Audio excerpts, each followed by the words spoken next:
வேக வச்ச சீனிக்கிழங்கு. இந்த சீனிக்கிழங்கு குட்டி குட்டியாக வெட்டி இது சாப்பாட்டுக்கு ஒரு டிஷ் பண்ண போகிறேன். கடாயில் எண்ணெய் ஊற்றிருக்கு.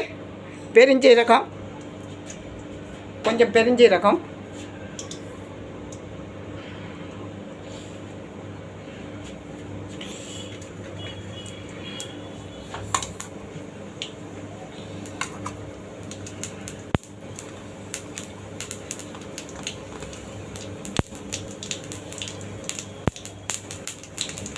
கொஞ்சம் கருவேப்பிலை, ஒரு வெங்காயம் வெட்டினது,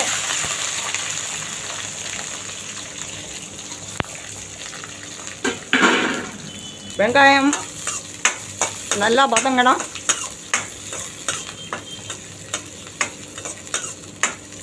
வெங்காயம் வதங்கிறதுக்கு கொஞ்சம் உப்பு போட்டுடலாம்.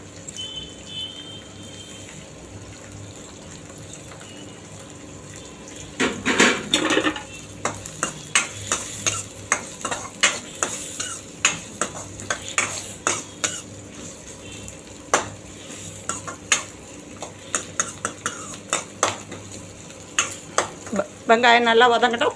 கடாயில் எண்ணெய் ஊற்றி பெருஞ்சீரகம் போட்டு கருவேப்பிலை வெங்காயம் போட்டு வெங்காயம் வதங்கிட்டு இருக்குது.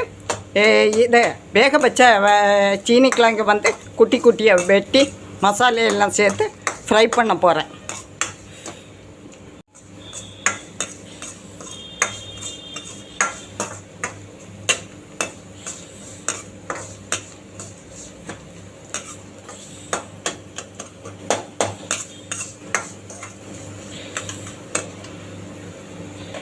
இப்போ வெங்காயம் வதங்கியாச்சு. மசாலா ஐட்டம் மிளகாத்தூள், தனியாத்தூள், மிளகாத்தூள், மஞ்சத்தூள், ஜீரகத்தூள்.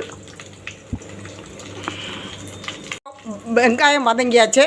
2 டீஸ்பூன் தனியாத்தூள், 1 டீஸ்பூன் மிளகாத்தூள், கொஞ்சம் ஜீரகத்தூள், கொஞ்சம் பெப்பர், இது கொஞ்சம் மஞ்சத்தூள்,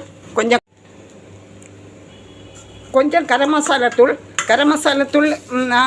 மென்ஷன் பண்ணுங்க. முன்ன கேமரா ஆஃப் ஆகிடுச்சு.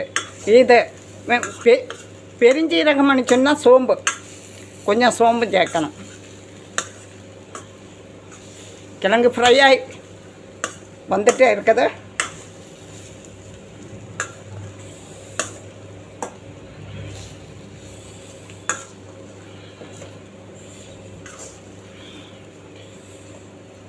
மட்டன்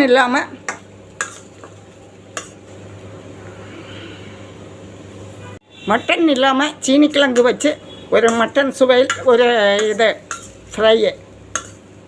இது என் சொந்த ஐடியா, புது முயற்சி. எப்படி இருக்குன்னு பார்ப்போம்.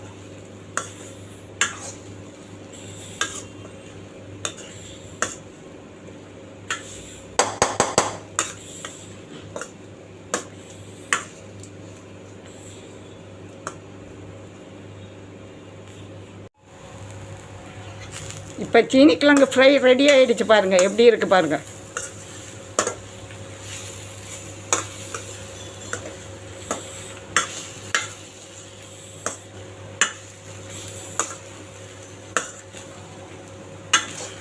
இந்த வீடியோ உங்களுக்கு பிடிச்சிருந்தால் லைக் பண்ணுங்கள், ஷேர் பண்ணுங்கள், கமெண்ட் பண்ணுங்கள், சப்ஸ்கிரைபர் பட்டனை அழுத்துங்க. எனக்கு ஆதரவு கொடுங்க.